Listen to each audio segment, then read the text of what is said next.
And I'm here with Rhonda Ofem from Jewel Couture. Rhonda, can you tell me a little bit about what inspired your latest collection remix? Sure. Well, this collection has been going on since I was 12 years old, believe it or not, because I always had a fetish for denim. So it's just going on and on and on until I'm like 85 years old. Now, I see that you use a lot of repurposed and recycled materials in your designs. What are the challenges and also what are the benefits of using these repurposed materials? The challenge is trying to be creative, trying to keep up with the latest trends, and trying to sleep at night without coming up with ideas and waking up in the middle of the night sketching. The benefit is it's cheap because it's repurposed. Well, it's definitely great to have affordable and trendy designs. Now, you seem to draw a lot of inspiration from nature, especially with your safari curves and botanical bliss collections. Can you speak specifically to how nature has inspired your designs? Absolutely. I just love nature. I've always been an outdoors person. You can be inspired by just walking down the street, walking, in the park, at the zoo. It's so much out here in the world that can inspire you, and you just never know when it's going to hit you. But my inspiration initially came from I specialized in plus size. That's when I first started designing, and it was unheard of, and it was considered a no-no for plus size women to wear florals and things of that nature. So I was like, who says who?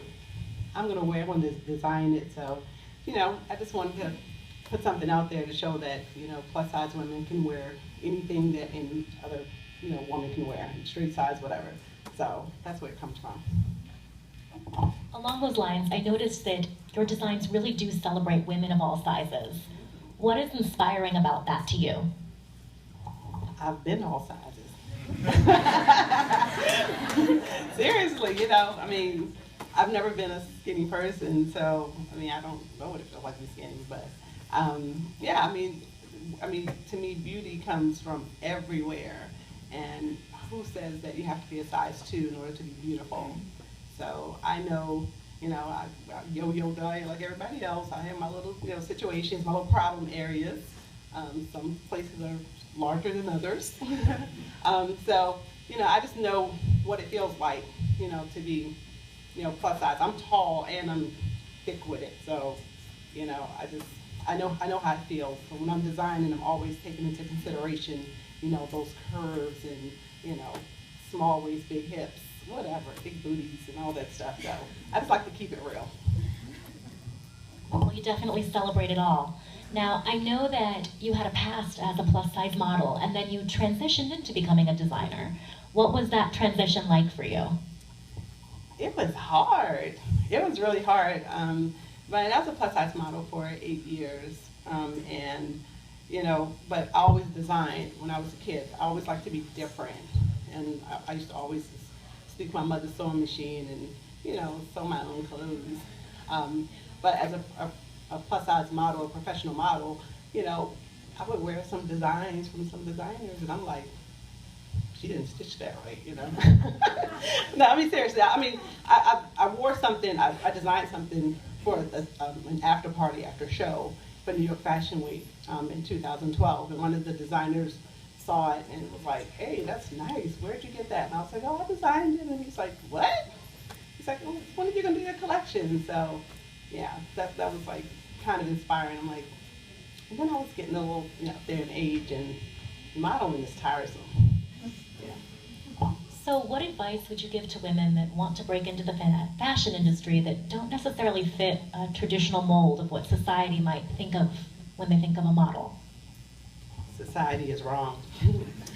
Yeah, you know what, at the end of the day, if you want to do it, if it's something you want to do, you can't let other people deter you from it.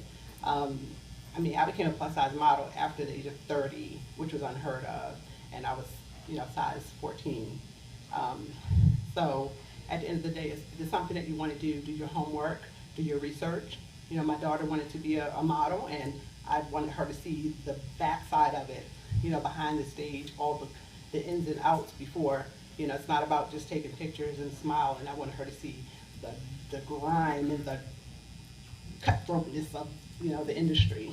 And yeah, and then she decided she didn't want to do it. So often the case with children and parents. If everybody became what their mom wanted, right? Absolutely. The world would be a different place. Now, I know we're about to transition into showcasing your collection. What are some of the things that we should watch for in the audience? Denim, denim, denim. Just different styles. It's all denim, but we have casual wear, you know, we have business wear, and there's also some just fun and funky and trendy. I'm going out with the girls. I got a freakum dress in there. Just a little bit of everything, something for everybody. All right, well, Rhonda, I'm gonna let you go and check in with your girls before we transition into your showcase. Thank you so much for joining us.